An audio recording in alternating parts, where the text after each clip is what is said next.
என்று அழைக்கப்படக்கூடிய விபி சிங் அவர்களுடைய நாள், சமூக நீதியுடைய நாள்.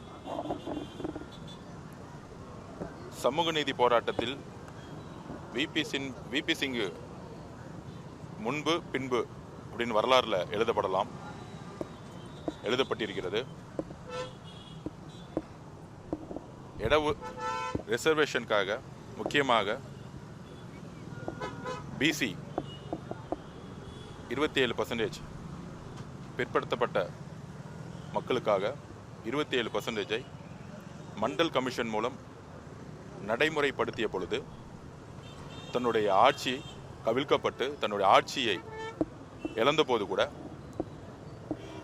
பத்திரிகையாளர்கள் கேட்ட கேள்வி, உங்களுடைய ஆட்சி கடுமையாக தோற்கடிக்கப்பட்டிருக்கிறது, கவிழ்ந்திருக்கிறது சொல்லும்போது அவர் சொன்ன வார்த்தை, yes, I defeated, but my mandate, my agenda is Mandal, அதாவது சமூக நீதி, சோசியல் ஜஸ்டிஸ் சொன்னவர் அதிகாரத்திற்காகவும் தன்னுடைய ஆட்சியை இன்றைக்கு இருக்கக்கூடிய அரசியல்வாதிகள் அதிகாரத்திற்காக என்ன வேணா செய்யணும் அப்படிங்கிற ஒரு அஜெண்டா வச்சிருக்கும் பொழுது, என்னுடைய ஒரே அஜெண்டா சமூக நீதி, என்னுடைய ஒரே அஜெண்டா மண்டல் கமிஷனை நடைமுறைப்படுத்திய வரலாற்றை உருவாக்கிவிட்டேன் என்று சொன்னவர் திரு விபி சிங் அவர்கள். இதுதான் தந்தை பெரியாரும் சரி, அண்ணல் அம்பேத்கர் அவர்களையும் கண்ட கனவை. ஒரு அரச குடும்பத்தில் பிறந்து, சாமானிய மனிதனாக ஒரு அரச குடும்பத்தில் பிறந்து எளிய மக்களுடைய வாழ்க்கையும், பிற்படுத்தப்பட்ட மக்களுடைய வாழ்க்கையும், தலித் சகோதரர்களுடைய வாழ்க்கையும் எப்பொழுதும் நினைத்து அதற்காக உழைத்தவர், வாழ்நாள் முழுவதும் உழைத்தவர், எம்ஆர்பியை அறிமுகப்படுத்தியவர், தமிழ்நாட்டில் முக்கிய பிரச்சனையான காவேரி பிரச்சனையில் காவேரி நடுவர் மன்றத்தை அமைத்தவர். இப்படி தமிழ்நாட்டிற்கும் ஐயா விபி சிங் அவர்களுக்கும் ஒரு அன்பும் ஒரு உறவும் எப்பொழுதும் இருந்திருக்கிறது. அவர் உத்தரப்பிரதேசத்தில் பிறந்தாலும் தமிழ்நாட்டை நேசித்தவர், அண்ணல் அம்பேத்கரையும் தந்தை பெரியாருடைய கருத்துக்களையும் உள்வாங்கியவர். 11 மாசத்துல கிட்டத்தட்ட 30 வருஷ சாதனையை நிகழ்த்தியவர். மாண்புமிகு முதலமைச்சருடைய வழிகாட்டுதலில் சமூக நீதி காவலர் சொல்லக்கூடிய இன்றைய நாளில் அவரை நாங்கள் வணங்குகிறோம், எப்பொழுதும் அவரை மதிக்கிறோம். அவருடைய வழியில் திராவிட முன்னேற்ற கழகம் கடந்த 5 ஆண்டுகளில் செய்யாததை, முக்கியமாக காஸ்ட் சர்வேன்னு சொல்லக்கூடிய சாதிய கணக்கெடுப்பு, அதாவது எங்களுடைய மாண்புமிகு முதலமைச்சர் அனௌன்ஸ் பண்ணது சமூக நீதி கணக்கெடுப்பு. இந்த சமூக நீதி கணக்கெடுப்பு சமூக நீதியை பின்பற்றக்கூடிய திரு மு.க. ஸ்டாலினுடைய அரசு செய்யவில்லை. ஆனால் எங்களுடைய தலைவர் கவர்னருடைய முதல் உரையிலேயே அதை நிகழ்த்தி காட்டியிருக்கிறார். கர்நாடகா, தெலுங்கானா, பீகாரில் செஞ்ச சாதியவாரி கணக்கெடுப்பை திமுக அரசு செய்யவில்லை. வெறும் வாய் வழியில் சமூக நீதின்னு பேசிட்டு இருந்த கட்சி 5 வருட ஆட்சியில் சமூக நீதிக்காக எந்த விதமான முன்முயற்சியும் செஞ்சதில்லை. ஆனால் எங்களுடைய அரசு, எங்களுடைய முதலமைச்சர் திரு சி. ஜோசப் விஜய் அவர்கள் சமூக நீதி கணக்கெடுப்பை, சாதிவாரி கணக்கெடுப்பை நிகழ்த்தணும்னு அதுக்கான எல்லா ஆய்வு பணிகளையும் ஸ்டார்ட் பண்ணிட்டாரு. எங்களுடைய அரசு, எங்களுடைய முதலமைச்சருக்கான அரசு, ஐயா திரு விபி சிங் கனவு கண்ட சமூக நீதிக்கான அரசாக செயல்படுங்கிறத நாங்கள் பதிவு செய்கிறோம். முதலமைச்சர் உதயநிதி ஸ்டாலின் 2 பேருடைய பர்சனல் ரியாக்ஷனரி பாலிடிக்ஸுக்கு தாவேகோவோட கூட்டணி கட்சி தலைவர்களே ரியாக்ட் பண்ணியிருக்காங்க. இந்த மாதிரியான அரசியலை முன்னெடுக்க வேண்டாம்னு சொல்லி இது எப்படி பார்க்குறீங்க? யார் பர்சனலாக யாரை ஹிட் பண்ணுறாங்க? Where is action there is reaction சொல்லுவாங்க. 75 வருஷ கட்சின்னு சொல்றாங்க திமுக. சட்டமன்றத்துடைய மாண்பும் தெரியும்னு சொல்றாங்க. முதல் நாள்ல இருந்தே நாங்க அரசியல் மேடைகளில் பேசக்கூடிய பேச்சுகளுக்கும் தமிழக வெற்றி கழகத்தில் இருக்கக்கூடிய நாங்கள், எம்எல்ஏ இருக்கக்கூடிய நாங்கள், அமைச்சராக இருக்கக்கூடிய நாங்கள், தோழர் ராஜ்மோகன் முதற்கொண்டு எல்லோரும் மாண்பையும் அவையுடைய அடக்கத்தையும் முதல் நாள்லேருந்து நீங்கள் பார்த்துருப்பீங்க. எங்களுடைய பேச்சுகள் எப்படி இருக்குன்னு, திட்டங்களையும் கருத்துக்களையும் கொள்கைகள் மட்டும்தான் நாங்கள் பேசிகிட்டு இருக்கோம். தமிழ்நாட்டு வரலாற்றிலேயே முதல் முறையாக எந்த முதல்வரும் செய்யாததை ஜனநாயகத்தை நிலைநாட்டியது எங்கள் தலைவர். இதுவரைக்கும் ஆளுங்கட்சியுடைய முதல்வர் மட்டுமே பேசினதை ஊடகங்களுக்கு கட் பண்ணி எதிர்கட்சி தலைவர்கள் பேசினதை எப்பயுமே வெளியிட்டது கிடையாது. அந்த இன்செக்யூரிட்டி ஒரு ஆளுங்கட்சிக்கு எப்பயுமே இருக்கும். எதிர்கட்சிகள் பேசுறதை வெளியே காமிக்கவே கூடாதுன்னு. ஆனால் எதிர்கட்சிகள் பேசுறதையும் லைவ்ல கொண்டு வரணும். வெளிப்படை தன்மை, டிரான்ஸ்பரன்சி, நிர்வாகம்ங்கிறது மக்களுக்கானதாக இருக்கணும். அது கவர்மெண்டோடைய பாலிசியோ நிர்வாகம் முக்கியம் இல்ல. சட்டமன்றத்தில் என்ன நடக்குது, பொது இடத்துல ஒரு அரசியல் கட்சியாக நம்ம மேடையில் பேசுகிறோம். ஆனால் சட்டமன்றத்தில் ஒவ்வொரு பாலிசியும், ஒவ்வொரு பட்ஜெட் செஷனும், ஒவ்வொரு மானிய கோரிக்கைகளும், ஒவ்வொரு திட்டங்களும், இல்லை ஒவ்வொரு நாளும் மக்களுக்கு எதிரான பிரச்சனைகளோ இல்லை மக்களுடைய சார்ந்த பிரச்சனைகளோ எதிர்கட்சி தலைவர்கள் எழுப்பும் பொழுது அதற்கு ஆளுங்கட்சி என்ன ரியாக்ஷன் பண்ணுறாங்க. அப்போ எதிர்கட்சி ஆளுங்கட்சியை சுறுசுறுப்பாக வச்சிருக்கிறதும் பணி செய்ய வைக்கிறதும் முக்கிய கடமையில் இருக்கிறாங்க. அதை நாங்கள் உணர்ந்து இருக்கிறோம். எதிர்கட்சியை எதிர்கட்சியாக பார்க்கல. நான் முதல் நாள் இருந்தே அவை என்ன எப்படி நடந்துச்சு, கவர்னருடைய உரைக்கு பொதுவாக அனைத்து கட்சி தலைவர்களும் பேசுவாங்க. அதுதான் நடைமுறை. அமைச்சர்களாக இருக்கக்கூடிய நாங்களே பேச வேண்டிய அவசியம் இல்லை, அது மரபும் அல்ல. ஆனால் திராவிட முன்னேற்ற கழகத்தினுடைய எம்எல்ஏக்காக இருக்கக்கூடியவங்க திரு உதயநிதி ஸ்டாலின் அவர்கள் எதிர்கட்சி தலைவராக அமர்ந்திருக்கிறாரு. அவரையும் மீறி சொல்லக்கூடிய வார்த்தைகள், கேலிகள், நையாண்டிகள், ஒருமையில் பேசக்கூடிய பேச்சுக்கள் இதெல்லாம் லைவ்ல பார்த்துருப்பீங்க. முதலமைச்சர் கிட்டத்தட்ட ஒவ்வொரு அவையிலையும் 5 மணி நேரம் அமைதியாக பொறுமையாக நோட்ஸ் எடுத்து கவனிச்சிட்டு இருக்கார். கவர்னருடைய தீர்மானத்தில், கவர்னருடைய உரைக்கு எல்லா கட்சி தலைவர்களும் பேசுகிறாங்க. எங்கே நாங்கள் குறுக்கிடுறோம், எங்களுடைய கொள்கைக்கு எதிராக அவங்க பேசும் பொழுது. ஃபார் எக்ஸாம்பிள், திரு உதயநிதி அவர்கள் சொல்கிறாரு, நாங்கள் கவர்னரோட காம்ப்ரமைஸ் பண்ணிட்டோங்கிறார். அதுக்கு நாங்கள் எந்திரிச்சு பதில் சொல்கிறோம். we never compromise any policies, any ideology. அதுக்கப்புறம் சோபா மாடல்னு சொன்னார், குதிரை பேரரசுன்னு சொல்கிறாரு.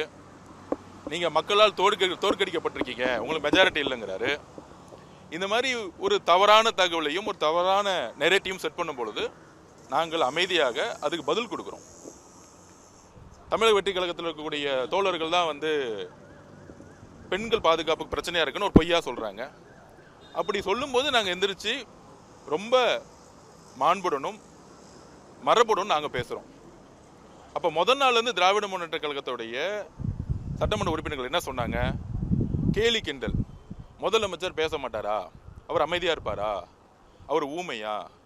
திரு ஆசின் அவர்கள் சொல்கிறாரு, அவர் தலையில் இடியே இடிஞ்சு விழுந்தாலும் அவர் பேச மாட்டாரா? இது சபையில் இருக்கக்கூடிய பத்திரிகையாளர்கள் தெரியும், மக்களுக்கு தெரியும். கவர்னருடைய உரைக்கு அனைத்து கட்சி தலைவர்களும் பேசுவாங்க. விப்புன்னு சொல்லக்கூடிய கொறடா திராவிட முன்னேற்ற கழகத்துடைய விப்பு யாருக்கு பர்மிஷன் கொடுக்குறாரோ அவங்க பேசுகிறாங்க எந்திரிச்சு. அனைத்து கட்சிகளுக்கு விப்புங்கள் சொல்கிறக்கூடியவங்க பேசுகிறாங்க. அதிமுகவில் விப்பு என்ன சொல்கிறாங்களோ அவங்க பேச முடியும், எல்லாரும் எந்திரிச்சு பேச முடியாது. அதை முடிஞ்சு எதிர்கட்சி தலைவர் தன்னுடைய உரையை நிகழ்த்துவார். அதை முடிந்து எல்லாருக்கும் பதில் முதலமைச்சர் கொடுப்பார். இதுதான் என்னுடைய மரபு. இதில் ஏதாச்சும் மரபை தமிழக வெற்றி கழகமோ முதலமைச்சரோ மீறி இருக்காரா? அவர் 4 நாள் எந்திரிச்சு ஒவ்வொருத்தருக்கும் பதில் சொல்ல வேண்டிய அவசியம் இருக்கா, கடமை இருக்கா, இல்லை மரபு இருக்கா? அப்போ லைவ்ல ஓடுதுன்னு சொல்லிட்டு தப்பான ஒரு நெரேட்டிவை திராவிட முன்னேற்ற கழகம் முதலமைச்சருக்கு எதிராக ஒரு நெரேட்டிவ் செட் பண்ணுறாங்க. அவர் பேச மாட்டார், அமைதியாக இருப்பார், ராஜ்மோகன் மட்டும் தான் பேசுவாரா, செங்கோட்டையன் சார் மட்டும் தான் பேசுவாரா, ஆதவர்ஜனா மட்டும் தான் பேசுவாரா அப்படின்னு ஒரு நெரேட்டிவ் செட் பண்ணுறாங்க. சட்டமன்ற உறுப்பினராக கூடிய திராவிட முன்னேற்ற கழகம் ஒரு போலியான பிரச்சாரத்தை சட்டமன்றத்தில் உருவாக்கும் பொழுது அது எங்களுடைய கடமை. எந்திரிச்சு எது உண்மையிலையோ அதை நாங்கள் மறுக்கிறோம். அவர் சோபா மாடல் அரசுன்னு சொல்லும்போது நாங்கள் எந்திரிக்கவே இல்லை. ஏன்னா அது போய் அதுக்கு நாங்கள் ரியாக்ட் பண்ணவே இல்லை. அப்போ முதலமைச்சருடைய இத்தனைக்கும் எதிர்கட்சி தலைவராக இருந்த உதயநிதி அவர்கள் பேசும்போது கூட பெரிய குறுக்கீடுகள் கிடையாது. எப்பொழுது தவறான தகவல் சொல்கிறோம் அப்போ மட்டும் எங்களுடைய கருத்துக்களை பதிவு பண்ணிட்டு விட்டுட்டோம். ஏன்னா லைவ்ல போகுது, அவை குறிப்பிலிருந்து நீக்கினா கூட பை பிரிண்டிங்கில் தான் நீக்க முடியும், லைவ்ல போயிருச்சு. அப்போ இது ஒரு புதிய சட்டமன்றம், இது வரைக்கும் 75 வருஷத்தில் இல்லாத ஒரு சட்டமன்றம் மக்கள் நேரடியாக லைவ்ல பார்க்குறாங்க. ஸோ சபாநாயகருக்கு வந்து அவை குறிப்பில் நீக்குங்கன்னு சொன்னால் கூட லைவ்ல போயிருச்சு. அப்போ நாங்கள் வந்து எந்திரிச்சு பதில் சொல்ல வேண்டிய இடத்துல இருக்கிறோம். இதுதான் வந்து புதிய சட்டமன்றம், இதுதான் வரலாற்று, இது ஒரு பெரிய வரலாறு.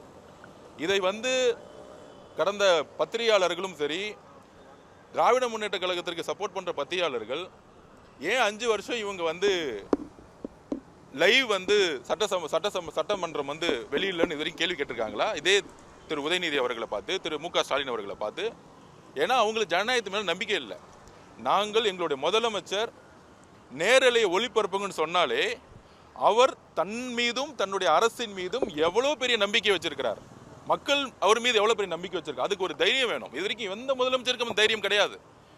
இந்த தைரியம் எங்கே வரும்னா, என்னுடைய அரசு வெளிப்படைத்தன்மையோடு இருக்கு, நான் உண்மையாக இருக்கிறேன், நான் நேர்மையாக இருக்கிறேன் அப்படின்னு ஒரு நேர்மையான மனசு இருந்தால் தான் சட்டசபை நேரலையில் ஒளிபரப்ப முடியும். அந்த தைரியத்தை எங்களுடைய தலைவர் செய்து விட்டார். இது மிகப்பெரிய வரலாறு. இது பத்திரிகையாளர்கள் எல்லாரும் மறுக்க முடியாது, மக்களும் மறுக்க முடியாது. இன்னைக்கு 5 கோடி பேர் பெண்களும் இளைஞர்களும் 5 கோடி பேர் இன்னைக்கு சட்டசபையை அரசியலை உற்று நோக்குகிறார்கள். அவ்வளோ கவனமாக பார்க்குறாங்க. இந்த அரசு தவறு செய்யுமா, தவறு செஞ்சால் என்ன பதில் சொல்கிறாங்க அப்படிங்கிறது ஒரு வெளிப்படைத்தன்மையை இன்னைக்கு உருவாக்கி விட்டது. ஒவ்வொரு அமைச்சரும் ஒவ்வொரு எம்எல்ஏ இருக்கக்கூடிய ஒரு கண்காணிப்பு வளையத்துக்குள், கண்காணிப்பு வளையம் மக்களுடைய கண்காணிப்பு வளையத்துக்குள் இன்னைக்கு சட்டசபை வந்திருக்கு. இதுதான் மிகப்பெரிய வரலாறு, இதுதான் மிகப்பெரிய வெற்றி. இதை கூட்டணி கட்சி தலைவர்கள் ஒரு ஆக்ஷன் வந்தால் ஒரு ரியாக்ஷன் இருக்கும். 4 நாட்களாக முதல்வரை பார்த்து தலையில இடியே விழுந்தாலும் அவர் பேச மாட்டாரான்னு சொல்லி 3 நாட்களாக ஒரு எள்ளி நகையாடிய திமுகவை பார்த்து மரபு என்னன்னு ஏன் கேட்கல? அதை கேட்கணும். அதை நாங்கள் காலையில் கம்யூனிஸ்ட் தோழர்கள்ட்ட பதிவு பண்ணோம். அண்ணன் திருமாவண்ணன் அவர்கள் மரபுப்படி ஒரு வார்த்தையை பேசியிருக்கிறாரு. கண்டிப்பாக அவர் மீது எங்களுக்கு அன்பும் மதிப்பும் இருக்கிறது. நல்ல கருத்துக்களை நாங்கள் வரவேற்போம். 4 நாட்களாக சட்டமன்றத்தில் நடந்த காட்சிகளை அண்ணன் திருமாவண்ணன் அவர்கள் பார்க்க வேண்டும். முதலமைச்சரை குறித்து அவதூறான சொற்கள் என்ன பேசினாருன்னு பார்க்கணும். அப்போ முதலமைச்சர் அவர்கள் அதுக்கு ரியாக்ட் பண்ணுறாரு. என்ன பேசுங்கிறீங்க, நான் பேசும்போது என்ன நடந்துச்சு? கொளத்தூருங்கிறது தமிழ்நாட்டில் இல்லாத வார்த்தை கிடையாது. ஏன் கொளத்தூர்னு சட்டசபையில் சொல்லக்கூடாதா? நாங்கள் யாரையும் வந்து கிண்டல் செய்யலை. ஆனால் எங்கள் மீது விமர்சனங்களையும் எங்கள் மீது ஒரு அட்டாக் வரும்பொழுது நாங்கள் பதில் சொல்ல, அரசியல் ரீதியாக பதில் சொல்ல இடத்துல நாங்கள் இருக்கிறோம். அவங்க அடிச்சுட்டே இருப்பாங்க, நாங்கள் அமைதியாக போயிட்டே இருக்கக்கூடிய அந்த பண்ணையாத்தர அரசியலிருந்து நாங்கள் இருக்க மாட்டோம். நாங்கள் அமைதியாக மரபுப்படி இருக்கிறோம். திமுக சொல்லக்கூடிய அனைத்து போலியான பிரச்சாரங்களுக்கு நாங்கள் பதில் சொல்லுவோம். அப்படித்தான் முதலமைச்சர் அவர்கள் பதில் சொன்னார். பதில் சொல்லும்போது அமைதியாக போயிட்டு இருந்துச்சு. பார்ட்டி ஃபண்டுன்னு மட்டும்தான் சொன்னார். திமுக பார்ட்டி ஃபண்டுன்னு சொன்னாரா? அங்கே அதிமுகவும் இருக்கிறாங்க, மற்ற கட்சிகளும் இருக்கிறாங்க. பார்ட்டி ஃபண்டுன்னு சொன்னோன்னே ஏன் திமுக இருந்துச்சாங்க? ஏன்னா அவங்களுக்கு தெரியும் பார்ட்டி ஃபண்டு போன ஆட்சியில் எல்லா டிபார்ட்மெண்ட்லேயும். இங்கே இருக்க பத்திரிகையாளர்கிட்ட கேட்குறேன், திமுகவோட பத்திரிகை நிறுவனங்களும் இருக்குது, டிடிசிபியில் லஞ்சம் வாங்கலை, நெடுஞ்சாலைத்துறையில் டெண்டரில் ஊழல் இல்லை, பப்ளிக் ஒர்க் டிபார்ட்மெண்ட்டில் ஊழல் இல்லை, இங்கே இருக்கக்கூடிய சிஎம்டியில் 40 ரூபா வாங்கலை, ரிஜிஸ்ட்ரேஷன் பண்ண போனால் லேண்டை வந்து காசு வாங்காமல் பண்ணிட்டாங்க. ஒருத்தர் சொல்ல முடியுமா? துறை ரீதியாக எப்படி ஸ்கீம் போடுவாங்களோ, மக்களுக்காக திட்டங்கள் போடுவாங்களோ, அதே மாதிரி ஊழலுக்குன்னு ஸ்கீம் போட்டிருக்காங்க. இந்த டிபார்ட்மெண்ட்டுக்கு 9%, இன்னொரு டிபார்ட்மெண்ட்டுக்கு 14%. அது ஃபேமிலி, முதல்வர் ஃபேமிலி முடிஞ்சால் மினிஸ்டர் ஃபேமிலி, மினிஸ்டர் பிஏக்கள். இந்த புரோக்கர் சிஸ்டத்தை சட்டசபையில் நீங்கள் வாங்க, இங்கே செக்ரட்டரியேட் வாங்க, எல்லாத்தையும் ஒழிச்சிருக்காரு. இன்னைக்கு இருக்கக்கூடிய நெடுஞ்சாலைத்துறையில் டெண்டர்கள் பார்த்தீங்கன்னா எல்லாம் ஆன்லைன் மயம் பார்க்கப்பட்டிருக்கு. இது வரைக்கும் எந்த கான்ட்ராக்ட் நான் பார்க்கவே இல்லை. இதை நாங்கள் சேலஞ்ச் பண்ணுறோம். ஏன்னா முதலமைச்சர் வழியில் நாங்கள் இருக்கிறோம். இங்கே இருக்கக்கூடிய நம்ம சகோதரருடைய பல்வி கல்வித்துறையில் ஒவ்வொரு ஸ்கூல்லையும் ரெனுவல் ஃபீஸுக்கு எவ்வளோ வாங்கினாங்க? நிமிர்ந்திருந்து சொல்ல முடியுமா? திரு மகேஷ் பொய்யாமொழி அவர்கள் நான் காசே வாங்கலன்னு சொல்ல முடியுமா? சொல்லுங்க. எல்லா ஸ்கூல் 1000 ஸ்கூல் வந்து 1000 ஸ்கூலுக்கு 25 லட்ச ரூபா காசு வாங்கியிருக்காங்க. இதை வந்து பொதுமக்களுக்கு தெரியும். இதை வந்து சட்ட ரீதியாக ப்ரூவ் பண்ண முடியுமானா அதுக்கான காலத்தில் ப்ரூவ் பண்ணுவாங்க. கண்டிப்பாக வந்து சட்ட ரீதியாக அந்தந்த ஏஜென்சி ப்ரூவ் பண்ணும். ஆனால் மக்கள் மன்றம் முன்பு போன அரசு எப்படி இருந்துச்சு, என்னுடைய அரசு எப்படி இருக்கு, முதலமைச்சர் விளக்கம் கொடுத்துட்டு இருக்கார். அதை ஏன் சொல்றாருன்னா, லைவ்ல போட்டு நேரலையில் தைரியமா மைக்க பிடிச்சி சொல்றாரு. ஒருவேளை ஊழல் இருந்தால் அப்படி சொல்ல முடியாது, நேரில் இருக்காது. முதலமைச்சர் தைரியமா மைக்க பிடிச்சி நாங்க தொட மாட்டோம் அப்படின்னு சொல்றோம்னா அதுக்கு ஒரு துணிவு இருக்கு. அதுக்கான அரசு இன்றைக்கு தெளிவாக நேர்மையா இருக்கு. அதை மக்கள் முன்பு அவருடைய உரையில சொல்றார். ஆனால் அதையும் மீறி இவங்க எந்திரிச்சு குரல் கொடுக்கும் பொழுது சபாநாயகர் ஸ்பீக்கர் சொல்றாரு, இது வரைக்கும் வரலாற்று நிகழ்ந்ததே கிடையாது. உங்களுக்கு தெரியும், முதலமைச்சர் உரைக்கு அப்புறம் வேற எந்த உரையும் கிடையாது. அதோட சட்டசபை முடிஞ்சிடும். ஆனா சபாநாயகர் சொல்றாரு, முதலமைச்சர் பேசி முடிச்ச உடனே நீங்க பதில் கொடுங்க, எதிர்க்கட்சி தலைவர் நான் உங்களுக்கு வாய்ப்பு கொடுக்குறேன்னு சொல்றாரு. அவர்கிட்ட நேர்மையும் உண்மையும் இருந்தால் இது வரைக்கும் சட்டசபையில் முதலமைச்சர் பேசின பிறகு, ஏன் பார்லிமெண்ட்லயே பிரைம் மினிஸ்டர் பேசின பிறகு வேற எதிர்க்கட்சி தலைவர்கள் பேச முடியாது. மற்றும் ஆப் ஸ்டோரில் இருந்து பாலிமர் செயலியை QR கோடு மூலம் பதிவிறக்கம் செய்யுங்கள்.